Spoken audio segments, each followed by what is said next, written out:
The interior of the Mediterranean island of Sardinia is dotted with over 7,000 unique stone towers called nuraghi.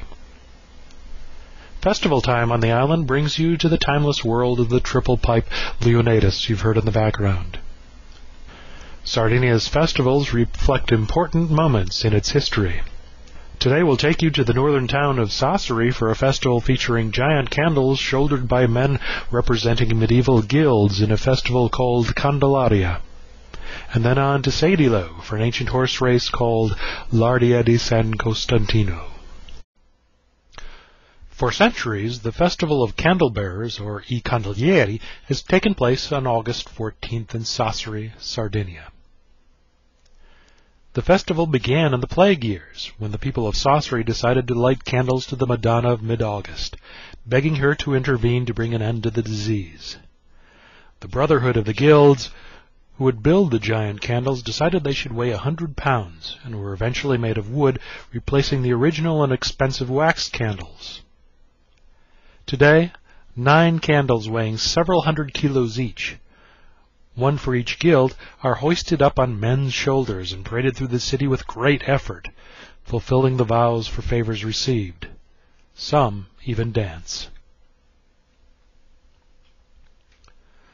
L'Ardia di San Costantino takes place in July in the central village of Sedilo. It is a dangerous horse race. Horses run on parched earth, through the narrow arch shown here, to the sanctuary dedicated to Constantine, a saint in Sardinia.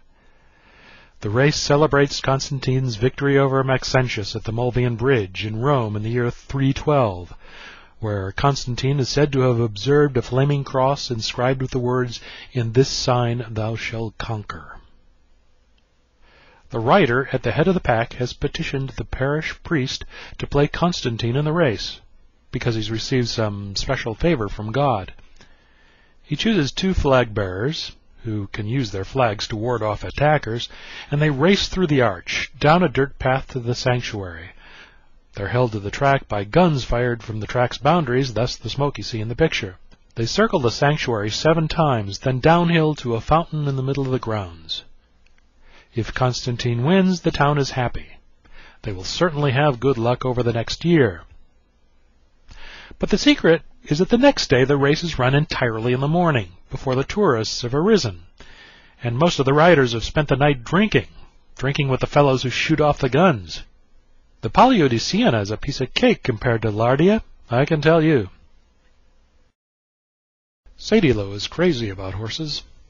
In fact, it's one of the few towns in Italy in which you can't buy horse meat at the butcher's.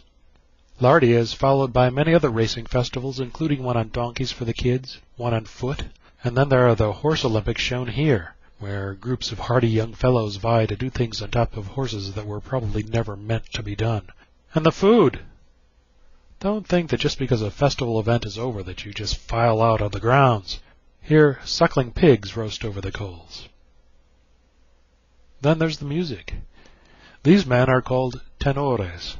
They sing ancient songs in a polyphonic style of chanting called canto a tenore. Have a listen to a recording I made in Sedilo.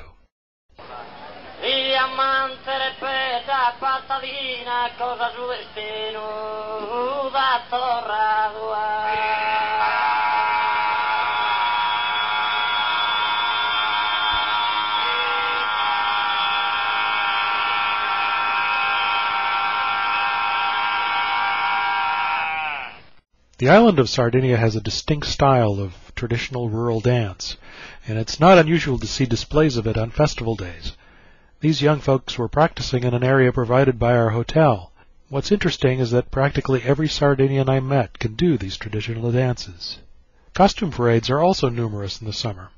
The clothing here represents the local costume worn not so long ago. Each village had its own recognizable style of dress, some happy, but most very, very sober. The interior of Sardinia offers a wealth of interesting sights and festivals.